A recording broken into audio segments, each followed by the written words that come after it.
pembicara kita? Tapi ngomong-ngomong, ibu-ibu tahu ndak pembicara kita itu? Namanya Gus Ja'far. Masa ibu-ibu ndak tahu? Itu loh, putranya Kiai Soleh, yang pengasuh Ponpes Sabilul Mutakin. Iya. Ibu-ibu tahu ndak Gus Ja'far itu?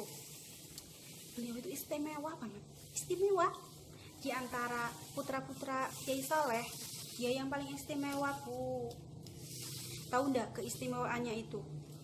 Bukan karena beliau itu menghafal Al-Quran, bukan karena beliau menghafal kitab-kitab, tapi karena Gus Ja'far itu pandai membaca rahasia orang. Konon ya, Bu, Gus Ja'far itu pernah mendatangi Sumini. Sumini itu perawan tua. Tahu ndak, Bu, yang dikatakan Gus Ja'far?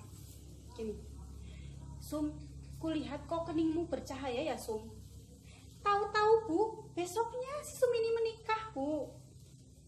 Ibu-ibu masa ndak percaya sih. Nih, lain cerita ya, Bu. Gus Ja'far pernah mendatangi Kang Kandar. Kang Kandar itu yang penjaga SD 4. Iya, itu Kang Kandar. Tahu ndak, Bu? Gus Ja'far berkata, "Kang, kulihat hidungmu kok bengkok, seperti kesusahan nafas." Tahu-taunya, Bu, besoknya Kang Kandar meninggal. Iya, Gus Ja'far itu keistimewaannya sudah tidak bisa diragukan lagi. Seperti sudah mendapatkan kersane Gusti Allah.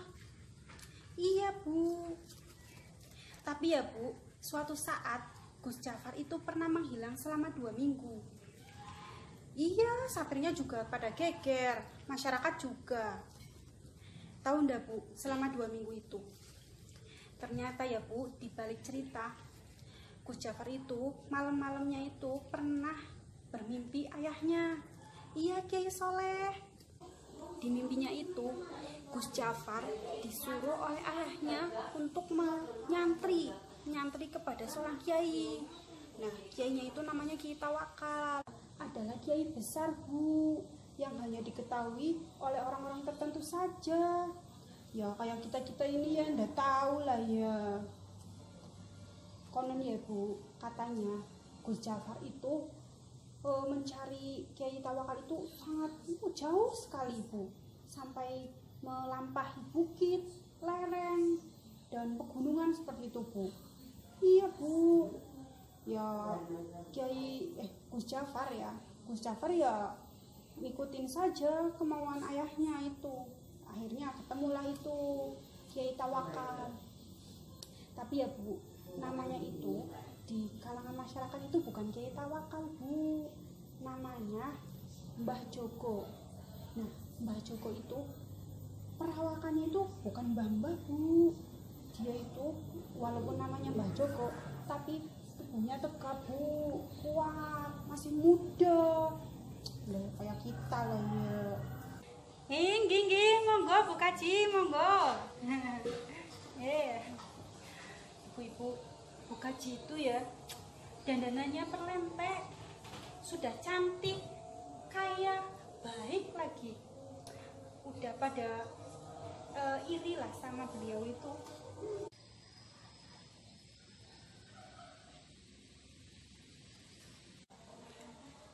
Tadi cerita kita sampai mana ya, Bu? Oh iya, sampai Gus Ja'far nyantri.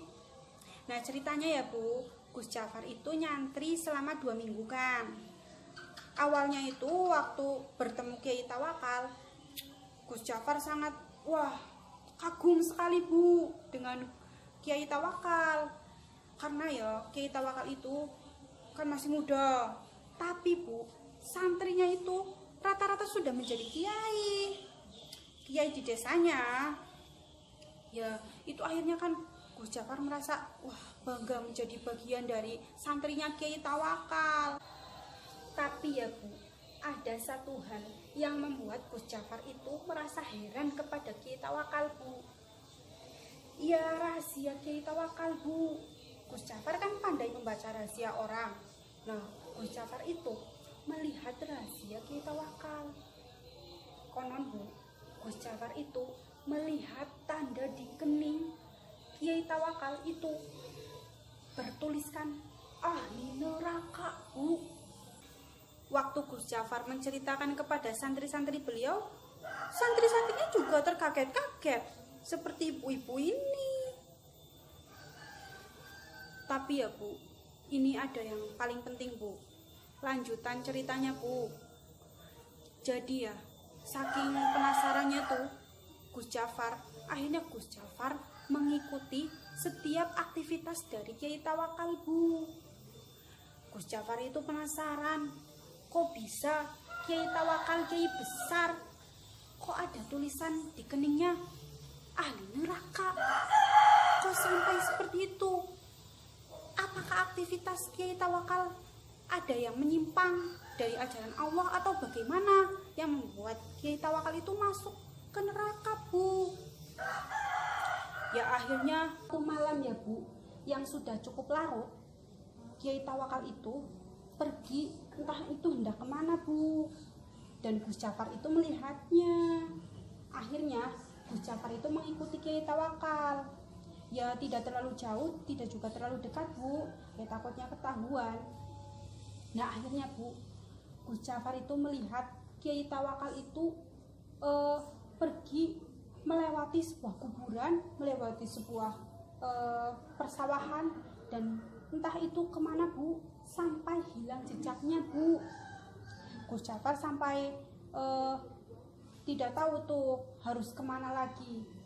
Tapi Bu, Gus Jafar itu melihat sebuah warung Bu, dan akhirnya didekati itulah warungnya. Ternyata Bu, Kiai Tawakal itu masuk ke warung itu Bu.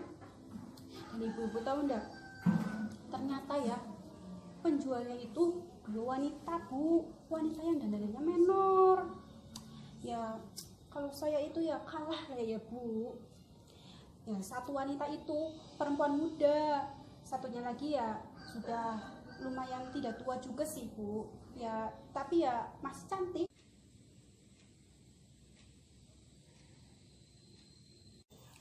Gus Jafar sampai tidak menyangka Bu, seorang waliullah seperti Kiai Tawakal kok bisa melakukan aktivitas seperti itu. Malah ya Bu, Gus Jafar itu diajak ngopi-ngopi di warung itu, ngobrol-ngobrol lah itu sampai larut malam. Dan sekitar jam 3 pagi lah ya Bu, akhirnya Kiai Tawakal itu mengajak Gus Jafar untuk pulang karena kan menjelang subuh Bu. Akhirnya pulanglah mereka berdua. Tapi Bu, mereka tidak melalui jalur yang pertama kali untuk berangkat, mereka melalui jalur lain.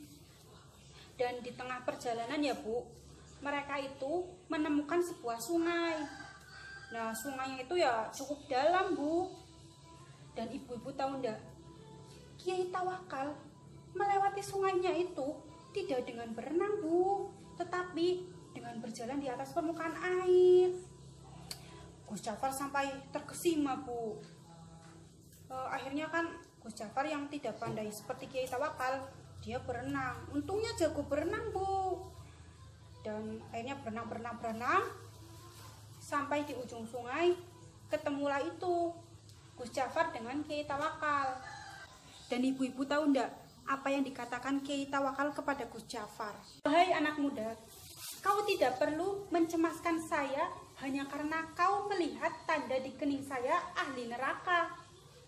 Kau pun tidak perlu bersusah payah mencari bukti yang menunjukkan bahwa saya memang pantas masuk neraka. Karena pertama, apa yang kau lihat belum tentu merupakan hasil dari pandangan kalbumu yang bening. Kedua, kau kan tahu sebagaimana neraka dan surga.